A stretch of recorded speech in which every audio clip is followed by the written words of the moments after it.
காதலர் தினத்தை முன்னிட்டு உள்நாட்டில் ரோஜாக்களின் தேவை அதிகரித்திருக்கும் போதிலும் நோய் தாக்கம் காரணமாக எதிர்பார்த்த லாபத்தை ஈட்ட முடியாத நிலைக்கு தள்ளப்பட்டிருக்கின்றனர் உற்பத்தியாளர்கள். பின்னணி என்ன விவரிக்கிறது இந்த செய்தி தொகுப்பு. காதலின் அடையாளமாக விளங்கும் ரோஜாக்கள் தமிழ்நாட்டின் கிருஷ்ணகிரி மாவட்டம் ஓசூர் சுற்று வட்டாரத்தில் அதிக அளவில் உற்பத்தி செய்யப்படுகின்றன. இதற்காக பசுமை குடில்கள் அமைக்கப்பட்டு விதவிதமான நிறங்களில் வகை வகையாக சாகுபடி செய்யப்படுகின்றன.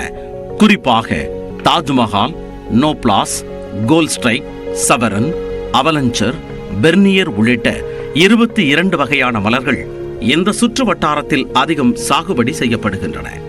அவை ஆண்டுதோறும் கிறிஸ்துமஸ், புத்தாண்டு, காதலர் தினம் உள்ளிட்ட முக்கிய தினங்களில் அதிகம் அறுவடை செய்யப்பட்டு விற்பனைக்கு அனுப்பி வைக்கப்படுகின்றன.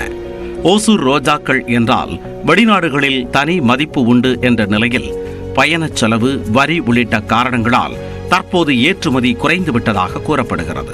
எங்களுக்கு பாத்தீங்கன்னா வருஷம் ஒரு 30-40 லட்சம் மலர்கள் அந்த மாதிரி ஏற்றுமதி ஆகும். ஆனா இந்த வருஷம் இது வரைக்கும் ஒரு 15 லட்சம் மலர்கள் வரைக்கும் தான் ஏற்றுமதி ஆயிருக்கு. இந்த கால தினத்துல பாத்தீங்கன்னா ஏற்றுமதி தரம் பிரிச்சு அதுக்கு ரிஜெக்ஷன் எல்லாம் போய், வேஸ்டேஜ் எல்லாம் போய், இந்த மாதிரி ரொம்ப கஷ்டப்பட்டு எக்ஸ்போர்ட்டை கொடுக்கணும்.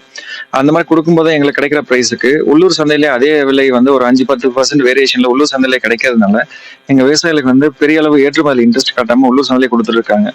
குறிப்பாக கடந்த ஆண்டு அக்டோபர், நவம்பர், டிசம்பர் மாதங்களில் பெய்த மழை, எதிர்பாராத பருவநிலை மாற்றம் காரணமாக டவுனி நோய் தாக்குதலுக்கு உள்ளானதால் உற்பத்தி 40% பாதிக்கப்பட்டுள்ளதாகவும் வேதனை தெரிவித்துள்ளனர்.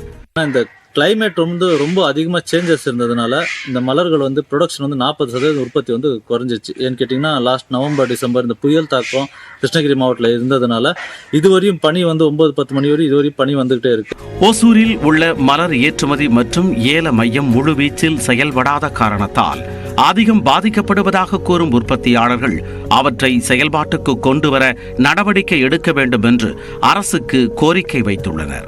நியூஸ் 18 தமிழ்நாடு தொலைக்காட்சி செய்திகளுக்காக ஒசூரில் இருந்து செல்வா.